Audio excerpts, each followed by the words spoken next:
ಬೀಜಕ್ಕೆ ಏಟ್ ಬಿದ್ದರೆ ಬೀಜ ಹೋಗುತ್ತೆ ಅಂತ. ನಮಸ್ಕಾರ, ಡಾಕ್ಟರ್ ಆಂಜನಪ್ಪ. ಬೀಜಗಳು ಅಂದರೆ ಟೆಸ್ಟಿಸ್, ಕನ್ನಡದಲ್ಲಿ ವೃಷಣಗಳು ಅಂತಾರೆ. ಗಂಡು ಮಕ್ಕಳಲ್ಲಿ ಹುಟ್ಟಿದಾಗೆ 2 ಬೀಜಗಳು ಸ್ಕ್ರೋಟಮ್ನಲ್ಲಿ ಅಂದರೆ ಥರ್ಡಿನಲ್ಲಿ ಇರಬೇಕು. ಇದು ನಾರ್ಮಲ್ ಅನಾಟಮಿ ಅಂತೀವಿ ನಾವು. ಕೆಲವು ಮಕ್ಕಳಿಗೆ ಬೀಜ ಹುಟ್ಟಿದಾಗೆ ಒಂದು ಬಂದಿರುತ್ತೆ, ಇನ್ನೊಂದು ಬಂದಿರಲ್ಲ, ಅಥವಾ 2 ಬಂದಿರಲ್ಲ. ಅಂದರೆ ಎಲ್ಲಿರ್ತವೆ ಅಂದರೆ ಅದು ಮಗುವಿನ ಹೊಟ್ಟೆಯಲ್ಲಿರುತ್ತೆ. ತಾಯಿಯ ಗರ್ಭದಲ್ಲಿದ್ದಾಗೆ ಮಗುವಿನ ಹೊಟ್ಟೆಯಲ್ಲಿ ಬೀಜಗಳಿರ್ತವೆ, ಹುಟ್ಟಿದಾಗ ಅವು ಬರ್ತವೆ.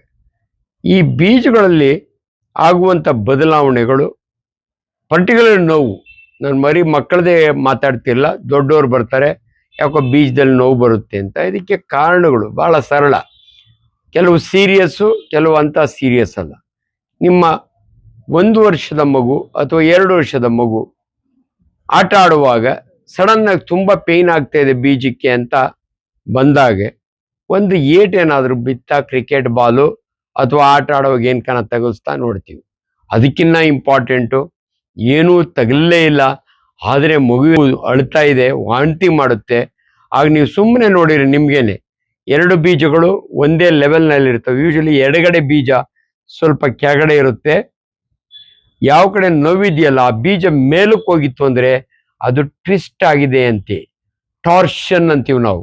One of the serious conditions. ದಯವಿಟ್ಟು ನಿಮ್ಮನ್ನು ಎದುರಿಸ್ತಾ ಇಲ್ಲ, ಆದರೆ ನಿಮಗೆ ಒಂದು ವಿಚಾರ ಗೊತ್ತಿರಲಿ, ನಿಮ್ಮ ಮಗುವಿನ ಬೀಜ ಏನಾದರೂ ರೊಟೇಟ್ ಆದರೆ, ಟರ್ನ್ ಆದರೆ ಟಾರ್ಷನ್ ಅಂತೀವಿ ನಾವು. ಬೀಜ ಕಾರ್ಡ್ ಮೇಲೆ ಹ್ಯಾಂಗ್ ಆಗಿರುತ್ತೆ, ಅದು ಟ್ವಿಸ್ಟ್ ಆಗ್ಬೋದು. ಅದು ಇಟ್ಸ್ ಅನ್ ಎಮರ್ಜೆನ್ಸಿ. 24 ಗಂಟೆ ಒಳಗಾಗಿ ಆ ಟಾರ್ಷನ್ನ ರಿವರ್ಸ್ ಮಾಡಲಿಲ್ಲ ಅಂದರೆ ಆ ಬೀಜ ಗ್ಯಾಂಗ್ರೀನ್ ಆಗಿದೆ. ಇದೊಂದೇ ಸೀರಿಯಸ್ ಕಂಡೀಷನ್ ಮಕ್ಕಳಲ್ಲಿ. ದೊಡ್ಡವರಲ್ಲಿ ಅದೇ 18-20 ವರ್ಷದ ಯಾರಾದರೂ ಬೀಜ ನೋವು ಊದ್ಕೊಂಡಿದೆ ಅಂತ ಬಂದರೆ ಬೀಜದಲ್ಲಿ ಇನ್ಫೆಕ್ಷನ್ ಆಗುತ್ತೆ. ನಮ್ಮ ಭಾಷೆಯಲ್ಲಿ ಎಪಿಡೈಡಿಮೋ ಆರ್ಕೈಟಿಸ್ ಅಂತೀವಿ. ಆರ್ಕೈಟಿಸ್ ಅಂದರೆ ಐಟೀಸ್ ಅಂದರೆ ಯಾವತ್ತೂ ಕೂಡ ನಂಜಾಗಿದೆ ಅಂತ. ಸೊ ಅದು ಒಂದು ಕಾರಣ.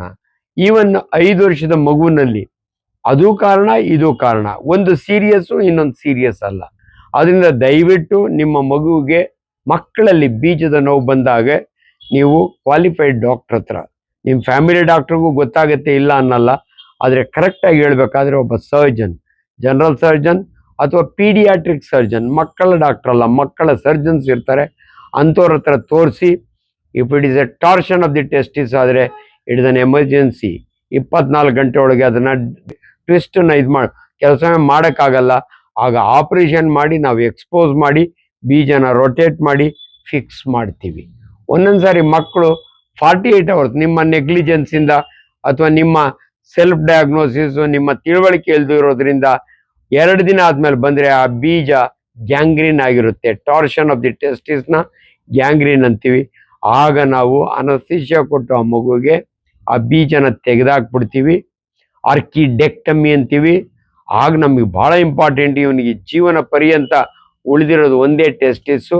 ಅದನ್ನು ಹೆಂಗೆ ಕಾಪಾಡಬೇಕು ಅಂದರೆ, ಅದು ಮತ್ತೆ ರೊಟೇಷನ್ ಆಗಬಾರ್ದು ಅಂದರೆ ಅದನ್ನು ಫಿಕ್ಸ್ ಮಾಡ್ತೀವಿ. So orchidectomy followed by fixation of the testis is the treatment. ದೊಡ್ಡವರಲ್ಲಿ ಬಂದಾಗ ಬೀಜದಲ್ಲಿ ಇನ್ನೇನೆಲ್ಲ ಆಗುತ್ತೆ ಅಂದರೆ, ಭಾಳ ಕಾಮನ್ ಆಗಿ ಆಗೋದು ಅಂದರೆ ನಿಮಗೆ ಗೊತ್ತಿರಲಿ, ವ್ಯಾರಿಕೋಸ್ ಸೀಲ್ ಅಂತೀವಿ. ಅಂದರೆ ನೀವು ಕೇಳಿರ್ತೀರಿ, ಕಾಲುಗಳಲ್ಲಿ ವ್ಯಾರಿಕೋಸ್ ವೇನ್ ಇರ್ತವೆ, ವೇನ್ಗಳು ಊದ್ಕೋತವೆ. ಅದೇ ರೀತಿ ಬೀಜದ ಪಕ್ಕದಲ್ಲಿ ವೇನ್ಸ್ ಇರ್ತವೆ, ಅದು ಊದ್ಕೋತವೆ. ಅದನ್ನು ವ್ಯಾರಿಕೋಸ್ ಸೀಲ್ ಅಂತೀವಿ ನಾವು. ಅದರಲ್ಲಿ ತುಂಬ ಪೇಯ್ನ್ ಇರಲ್ಲ, ಒಂಥರ ಹೆವಿನೆಸ್ ಅಂತವೆ.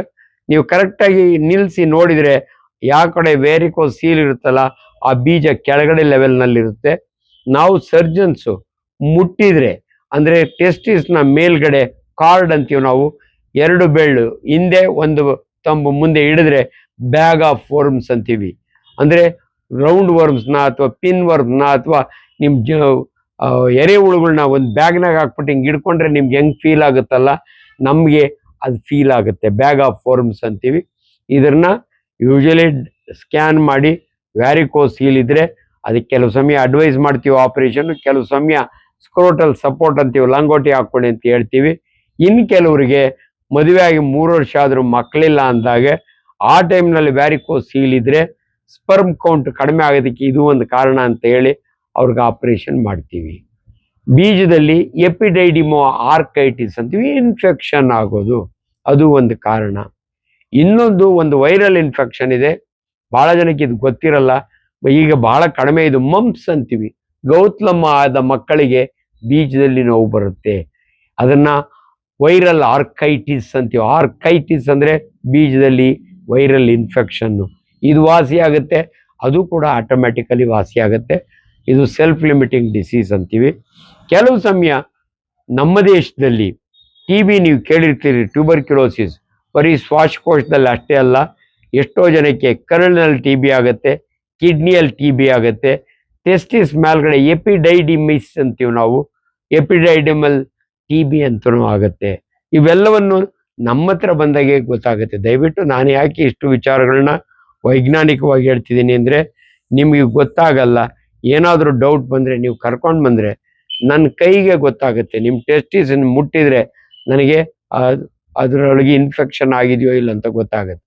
ಈಗ ನಾನು MBBS ಓದೋವಾಗೆ ಸಿಫಿಲಿಸ್ ಆಗೋದು ಅಂದರೆ, ಟೆಸ್ಟಿಸ್ನೊಳಗೆ ಸಿಫಿಲಿಸ್ ಆದರೆ ಪೇಯ್ನೇ ಇರ್ತಿರಲಿಲ್ಲ, ಪೇಯ್ನ್ಲೆಸ್ ಕಂಡೀಷನ್ ಅಂತೀವಿ. ಇದು ಈಗಿನ ಕಾಲದಲ್ಲಿ ಹೆಚ್ಚಿಗೆ ಇಲ್ಲ. ಇನ್ನು ಕೆಲವರಿಗೆ ನಿಮ್ಮ ಬೀಜದ ಸುತ್ತು ಟ್ಯೂನಿಕಾ ವೆಜೈನಾಲಿಸ್ ಅಂತ ಒಂದು ಚೀಲ ಇರುತ್ತೆ, ಅದರೊಳಗೆ ನೀರು ಸೇರ್ಕೊಳ್ಳುತ್ತೆ, ಇದನ್ನ ನಾವು ಹೈಡ್ರೋಸೀಲ್ ಅಂತೀವಿ ನಾವು. ಇನ್ನು ಕೆಲವು ಮಕ್ಕಳಿಗೆ ಒಂದು ಕಡೆ ಬೀಜ ಇಷ್ಟಪ್ಪ ಕಾಣುತ್ತೆ, ಬಲಗಡೆ ಬೀಜ ದಪ್ಪ, ಎಡಗಡೆ ಸಣ್ಣ ಕಾಣುತ್ತೆ. ಮೋಸ್ಟ್ಲಿ ಕಾಂಜನೈಟಲ್ ಹೈಡ್ರೋಸೀಲ್ ಅಂತೀವಿ, ಕಾಂಜನೈಟಲ್ ಎರ್ನಿಯಾ ಅಂತೀವಿ. ನಿಮ್ಮ ಮಗುವಿನ ಹೊಟ್ಟೆ ಒಳಗಿರುವ ಕರುಳು ಬೀಜದವರೆಗೂ ಡಿಸೆಂಟ್ ಆಗುತ್ತೆ, ಅದನ್ನ ಅರ್ನಿಯಾ ಅಂತೀವಿ ನಾವು. ಇವೆಲ್ಲ ಸರ್ಜಿಕಲ್ ಕಂಡೀಷನ್ಸು. ಸೊ ನಿಮಗೆ ಒಂದು ಕಾಮನ್ ಇನ್ಫಾರ್ಮೇಶನ್ ಕೊಡ್ತಾ ಇದ್ದೀನಿ. ನಿಮ್ಮ ಯಾರಿಗೇ ಆಗಲಿ, ಮಕ್ಕಳಿಂದ ಹಿಡಿದು ದೊಡ್ಡವರಿಂದ ಹಿಡಿದು ಹಿರಿಯರಿಗೆ 45 ವರ್ಷ ಆದಮೇಲೆ ಬೀಜದಲ್ಲಿ ಕ್ಯಾನ್ಸರ್ ಆಗುತ್ತೆ. ಅದನ್ನು ಸೆಮೆನೋಮಾ ಅಂತೀವಿ ನಾವು, ಟೆರಟೋಮಾ ಅಂತೀವಿ. ಅದರೊಳಗೆ ಪೇಯ್ನ್ ಇರಲ್ಲ, ಬಟ್ ತೂಕ ಇರುತ್ತೆ. ಹೆವಿನೆಸ್ ಆಫ್ ದಿ ಸ್ಕ್ರೋಟಮ್ ಅಂತೀವಿ. ಇವೆಲ್ಲವೂ ನಾವು ಮೆಡಿಕಲ್ ಕಾಲೇಜ್ನಲ್ಲಿ ಪಾಠ ಮಾಡುವಾಗ ಸ್ಟೂಡೆಂಟ್ಸ್ಗೆ ಹೇಳುವಂಥ ಪಾಯಿಂಟ್ಸ್. ಆದರೆ ಜನಸಾಮಾನ್ಯರಿಗೂ ಅರ್ಥ ಆಗಲಿ ಅಂತ ನಾನು ಇವತ್ತು ಈ ಸ್ಟಾರ್ ಮಾಧ್ಯಮದ ಮುಖಾಂತರ ನಿಮಗೆ ತಿಳಿಸ್ತಾ ಇದ್ದೀನಿ. ದಯವಿಟ್ಟು ನಿಮ್ಮ ಬೀಜ ಊದ್ಕೊಂಡ್ರೆ, ಪೇಯ್ನ್ ಇರಲಿ ಹೋಗಲಿ, ನಮ್ಮ ಹತ್ರ ಬನ್ನಿ. ಬೀಜ ಊದ್ಕೊಂಡಿಲ್ಲ, ಪೇಯ್ನ್ ಆಗಿದೆ, ನಮ್ಮ ಹತ್ರ ಬನ್ನಿ. ಸೊ ಆ ಜಾಗದಲ್ಲಿ ಆಗುವ ಕಾಮನೆಸ್ಟ್ ಕಂಡೀಷನ್ಸ್ ಅಂದರೆ ಅರ್ನಿಯಾ, ಹೈಡ್ರೋಸೀಲು, ವ್ಯಾರಿಕೋಸೀಲು, ಟ್ಯೂಮರ್, ಕ್ಯಾನ್ಸರ್, TB. ಇಷ್ಟು ಕಂಡೀಷನ್ನು ನಿಮ್ಮ ಬೀಜದ, ನಿಮ್ಮ ಸ್ಕ್ರೋಟಮ್ ಅಂತೀವಿ. ಸ್ಕ್ರೋಟಮ್ ಅಂದರೆ ನಿಮಗೆ ತಿಳಿದಿರಲಿ, ಬೀಜಗಳು ಹೊಟ್ಟೆಯೊಳಗಿರ್ತವೆ ತಾಯಿಯ ಗರ್ಭದಲ್ಲಿದ್ದಾಗ, ಅವು ಸ್ಕ್ರೋಟಮಿಗೆ ಇಳಿತವೆ. ಯಾಕೆ ಇಳಿತವೆ ಅಂದರೆ, ಇಟ್ಸ್ ವೆರಿ ವೆರಿ ಇಂಪಾರ್ಟೆಂಟ್, ಜನಸಾಮಾನ್ಯರಿಗೆ ಅರ್ಥ ಆಗಲಿ. ನಿಮ್ಮ ಬೀಜಗಳು ನಿಮ್ಮ ಸಂತಾನೋತ್ಪತ್ತಿಗೆ ಬಹಳ ಇಂಪಾರ್ಟೆಂಟ್. ಈ ಬೀಜಗಳನ್ನು ದೇವರು ಹೆಂಗ್ ಪ್ರೊಟೆಕ್ಟ್ ಮಾಡಿದ್ದಾನೆ ಅಂದರೆ, ನಿಮ್ಮ ಸ್ಕ್ರೋಟಮ್, ಥರ್ಡು ಅಂತಾರೆ ಕನ್ನಡದಲ್ಲಿ, ವೃಷಣ ಅಂತಾರೆ, ಸ್ವಲ್ಪ ಡೀಸೆಂಟ್ ಲ್ಯಾಂಗ್ವೇಜು. ಯಾಕಂದರೆ ಕೆಲವು ಭಾಷೆಗಳನ್ನ ಯೂಸ್ ಮಾಡಿದರೆ ನಿಮಗೆ ಡಾಕ್ಟ್ರ್ ಏನೋ ಮಾತಾಡ್ತಾರೆ ಹಂಗೆ ಅನ್ಕೋಬೇಡಿ. ನಾನು ಮಾತಾಡುವುದು ವಿಜ್ಞಾನ, ನಿಮ್ಗೆ ಅರ್ಥ ಆಗಲಿ ಅಂತ. ನಿಮ್ಮ ಬೀಜ ನಿಮ್ಮ ಸ್ಕ್ರೋಟಮಲ್ಲಿ ಇರಬೇಕು. ಇರಲಿಲ್ಲ ಅಂದರೆ ಆ ಬೀಜ ಕೆಲಸ ಮಾಡಲ್ಲ. ಯಾಕೆ ಗೊತ್ತಾ, ನಿಮಗೆ ಗೊತ್ತು, ಹಳ್ಳಿಗಳ ಕಡೆ ನೀವು ಬೆಳೆದ ಬೀಜಗಳನ್ನು, ಆಲೂಗಡ್ಡೆ ಆಗಲಿ, ಏನೇ ಬೀಜ ಆಗಲಿ, ಬೀಜ ಸಂಸ್ಕರಣಾ ಕೇಂದ್ರ ಅಂತ ಮಾಡಿರ್ತಾರೆ. ಅವು ಹಾಳಾಗ್ದಂಗಿರಲಿ ಅಂತ ರೆಫ್ರಿಜಿರೇಟೆಡ್ ಬಿಲ್ಡಿಂಗ್ನಲ್ಲಿ ಇರ್ತಾರೆ. ಅಂದರೆ ನಿಮ್ಮ ಯಾವುದೇ ಒಂದು ಬೀಜ ಅದು ಸರಿಯಾಗಿರಬೇಕು, ಜೀವಂತವಾಗಿರಬೇಕು, ಚೆನ್ನಾಗಿ ಕೆಲಸ ಮಾಡಬೇಕು ಅಂದರೆ ಅದ್ರ ಟೆಂಪರೇಚರ್ ಕಡಿಮೆ ಇರೋ ಕಡೆ ದೇವರು ಕೂಡ ನಿಮ್ಮ ಬೀಜಗಳನ್ನು ನಿಮ್ಮ ಸ್ಕ್ರೋಟಮಲ್ಲಿ ಇಟ್ಟಿದ್ದಾನೆ. ಯಾಕಂದರೆ ಇಡೀ ದೇಹಕ್ಕೆ ಕಂಪೇರ್ ಮಾಡಿದರೆ ಸ್ಕ್ರೋಟಮ್ ಅಂದರೆ ವೃಷಣದಲ್ಲಿ 1 ಡಿಗ್ರಿ ಟೆಂಪರೇಚರ್ ಕಡಿಮೆ ಇರುತ್ತೆ. ಇದು ನಿಮ್ಗೆ ಈಸಿಲಿ ಅರ್ಥ ಆಗಬೇಕು ಅಂದರೆ ದಯವಿಟ್ಟು ನಿಮ್ಮ ಮಕ್ಕಳ ಸ್ಕ್ರೋಟಮನ್ನು ಅಬ್ಸರ್ವ್ ಮಾಡಿ. ಚಳಿಗಾಲದಲ್ಲಿ ಮುದುಡ್ಕೊಂಡಿರುತ್ತೆ, ಬೇಸಿಗೆ ಕಾಲದಲ್ಲಿ ಹ್ಯಾಂಗ್ ಆಗಿರುತ್ತೆ, ನೇತಾಡ್ತಾ ಇರುತ್ತೆ. ಯಾಕಂದರೆ ಬೇಸಿಗೆ ಕಾಲದಲ್ಲಿ ಟೆಂಪ್ರೇಚರು ಹೊರಗಡೆ ಜಾಸ್ತಿ ಇರೋದ್ರಿಂದ ಇಲ್ಲಿ ಕಡಿಮೆ ಮಾಡಲಿಕ್ಕೆ ಬೀಜ ನೇತಾಡುತ್ತೆ. ಇದಕ್ಕೆ ಮತ್ತೊಂದು ಆಶ್ಚರ್ಯ ಅಂದರೆ, ಇದು ಎಲ್ಲಿ ಇರುತ್ತೆ ಸ್ವಿಚ್ಚು ಅಂದರೆ, AC ಚೇಂಬರ್ ಅಂತೀನಿ ನಾನು, ಜನಗಳಿಗೆ ಅರ್ಥ ಆಗಬೇಕು ಅಂದರೆ.